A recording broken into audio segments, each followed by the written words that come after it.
3 वर्ष पूर्व भाईंदर पश्चिम के उत्तर क्षेत्र में नगरपालिका प्रशासन द्वारा सुसज्जित मछली बाजार स्थापित करने का निर्णय लिया गया था। हालांकि इस बाजार के लिए राज्य सरकार के मत्स्य विभाग के साथ निरंतर अनुवर्ती कार्रवाई के बावजूद कोई प्रतिक्रिया नहीं मिली थी और बाजार के निर्माण में देरी हो गई।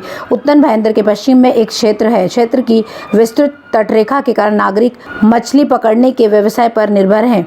मछली की खपत अधिक है क्योंकि मुंबई के पास के अधिकांश समुद्र तट उत्तर तट पर पाए जाते हैं। इस तट पर लगभग 700 नावें भी हैं। इनमें से अधिकांश मछलियां मुंबई के प्रसिद्ध छत्रपति शिवाजी महाराज मंडी ट्राफिक मार्केट में थोक और खुदरा बेची जाती हैं। इसलिए मछली पकड़ने के मौसम में यहाँ मछली की बिक्री का कारोबार प्रतिदिन लगभग 50 लाख का होता है। प्रशासन की ओर से उत्तर क्षेत्र में सुसज्जित मछली बाजार स्थापित करने की लगातार मांग की जा रही थी। तदनुसार मीरा भाईंदर नगर पालिका प्रशासन द्वारा वर्ष 2018 में इस स्थान पर 15,09,74,000 की मछली बाजार स्थापित करने का निर्णय लिया गया। उत्तर क्षेत्र में मछली बाजार के लिए 15,09,74,085 रुपए की लागत से भव्य भवन का निर्माण किया जाएगा। इसमें मछली बेचने के लिए करीब 114 स्टॉल होंगे। साथ ही भव्य कोल्ड स्टोरेज का निर्माण किया जाएगा ताकि कोल्ड स्टोरेज के अभाव में मछुआरों की मछलियां खराब ना हो।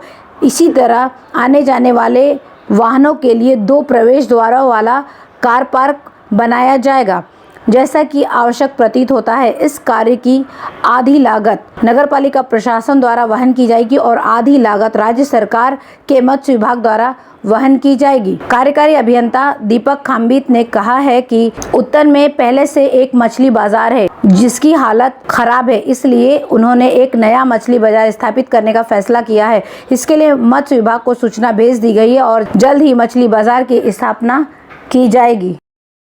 मीरा रोड क्रीक किनारे बिल्डरों को विकास कार्य करने का सुनहरा मौका मिलेगा। हालांकि क्रीक बैंक एक बड़ा मैंग्रोव्स वन क्षेत्र है और मैंग्रोव्स वन से 50 मीटर की दूरी पर बफर जोन रखा जाएगा, इसलिए नाले किनारे के पास ज़मीन भी हो। मैंग्रोव्स जंगल हो तो उससे 50 मीटर की दूरी पर यानी कम से कम 100 मीटर या इससे ज़्यादा की दूरी पर कोई भी विकास कार्य नहीं किया जा सकता।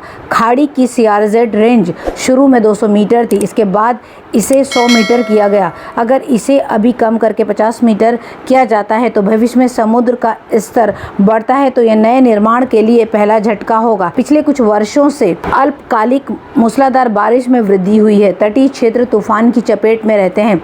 CRZ में इस रियायत का दुरुपयोग कर बड़ी मात्रा में मैंग्रोव्स के जंगल को नष्ट कर दिया गया है। CRZ को निर्माण से भरने से ये प्राकृतिक कवच नष्ट हो सकते हैं और जीवन का बड़ा नुकसान हो सकता है। मीरा भाईंदर वार्ड नंबर 4 में वैभव इंडस्ट्री गाला नंबर 5-6 के पहले और दूसरे माले के अतिरिक्त निर्माण को कल 1 अक्टूबर के दिन नगर पालिका आयुक्त दिलीप ढोले के आदेश के अनुसार उसे ध्वस्त कर कार्रवाई की गई है। इस कार्रवाई में विभाग प्रमुख नरेंद्र चौहान, वार्ड अधिकारी कंचन गायकवाड़, कनिष्ठ अभियंता विकास शेड़के और सुदर्शन काड़े, लिपिक महेंद्र गावण, अतिरिक्त विभाग के कर्मचारी और रक्षक शामिल थे।